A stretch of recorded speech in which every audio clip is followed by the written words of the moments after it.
না মানে ব্যাপারটা কী হবে লাগছে কন্ত কিছুদিন আগত রাজ্য সভাপতি নিজে করলো যে বিজেপি পার্টিতে তৃণমূলীকরণ হবে না, মানে টিএমসির লোকজনকে বিজেপি পার্টিতে নেওয়া হবে না।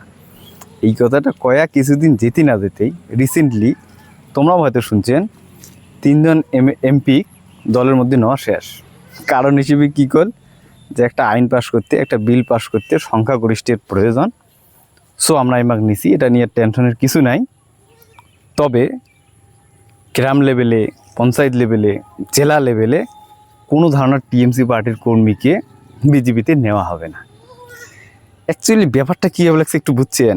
তোমরা রাজ্যের মধ্যে সবাই মিলেমিশে থাকবে, নো টেনশন, কোনো ব্যাপার না।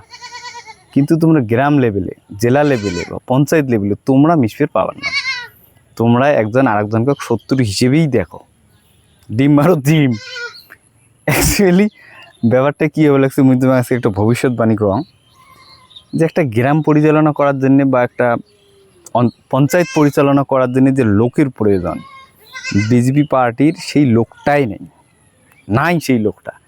এই লোকগুলো যেগুলো ডিম মারলেন না, এদেরকে নিয়েই তোমাকে পরিচালনা করতে হবে। একদিন ডিম মারছেন না, এলা মালা রেডি রাখেন, মালা দিয়ে এমাক বরণ করে নেবেন। ইয়াত রাখ না অন্ধভক্ত, তুম লোক গে গে